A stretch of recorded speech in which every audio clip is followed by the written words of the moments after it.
I, like a lot of Americans, grew up just taking for granted that colleges and universities like Georgia Tech, that was my team, would play games and people like me would get emotionally invested in the outcome.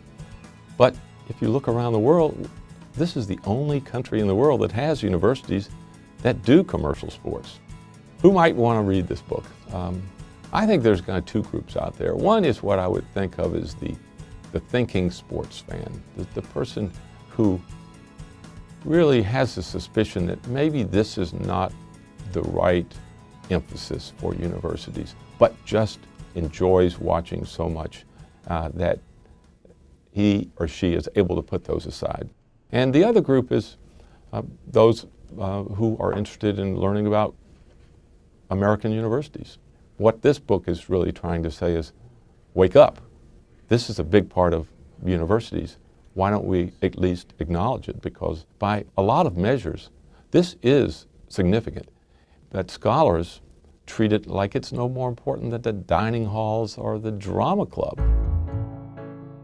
The problems that you read about a lot about college sports today have been around for a long time, almost a century. People back in the 20s, even before the 20s, were worried about commercialism, were worried about high coaches' salaries. They were worried about students whose time was taken away in doing athletics that would not allow them to be students. What's happened in recent years has been that the magnitude of these problems has grown enormously, and what has really fed that is television. If you look at the Chicago TV listings, back in 1982, there were 2 games over the whole weekend. In the first weekend in October in 2009, there were 29 games on television.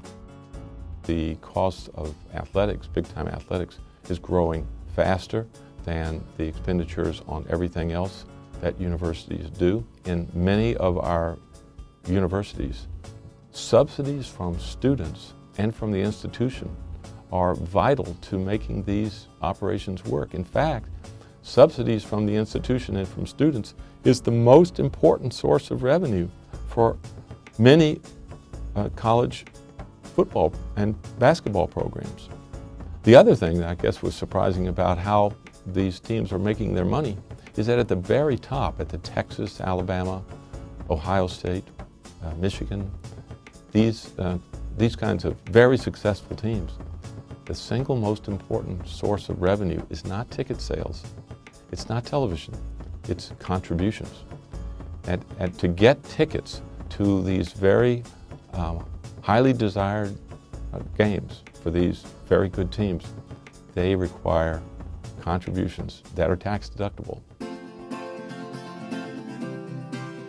I looked at the compensation, meaning salary and benefits, for 3 groups of university employees over a period of about 24 years, ending last year.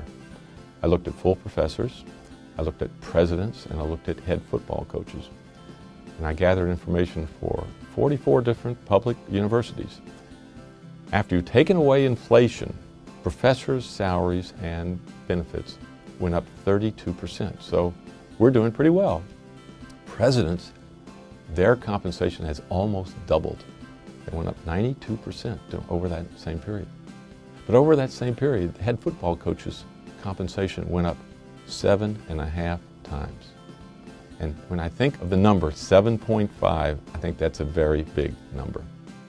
I got information on the number of articles that were viewed in 78 different research libraries across the country every day, because there's been a lot of speculation about how much attention people pay to the NCAA basketball tournament every year.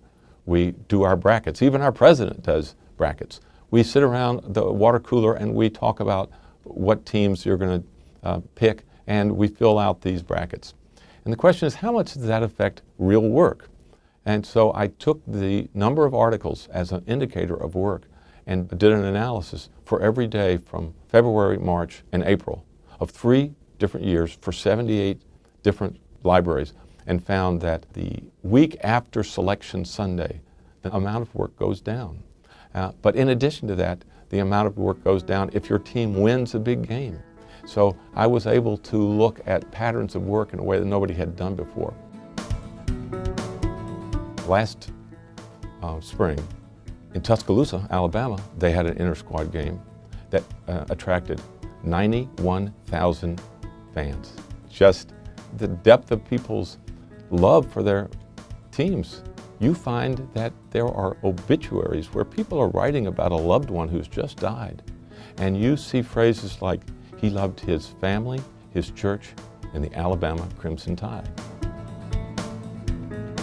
This feeling of being part of something larger than yourself. If you're at a Tennessee football game, and when the team comes on the field, whether you hate Tennessee or not, there will be a thrill up your spine.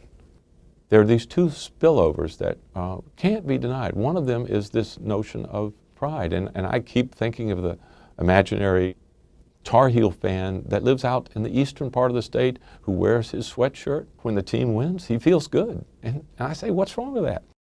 But the other spillover benefit, and this applies to the whole country, but maybe especially to the South, is that we have seen racially integrated teams come onto the scene and do well. But back in the 1950s, there were these two great forces. One was called segregation, and the other was football. And to a large extent, it was football which won.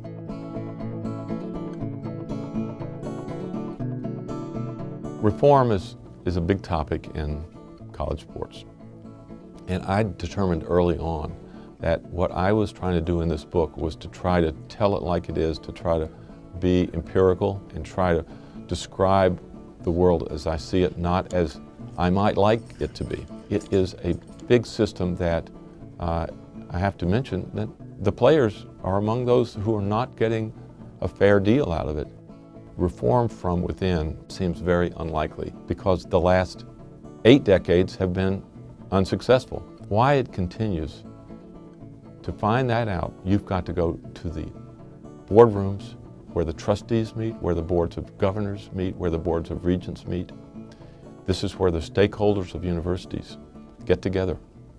And they want to have competitive teams. A lot of the reform groups, they are consistent in giving the following explanation about why all this commercialism happens and why we have these abuses. There are 2 reasons. One is commercialism is outside the universities. It's a powerful force. And second, universities are weak and too weak or timid to resist it. And I would say that's not right. I would put it in the terms that we talked about, in terms of the old Walt Kelly comic strip, Pogo. We have met the enemy and he is us. If you want to reform big-time college athletics, you've got to start in the trustee boardroom.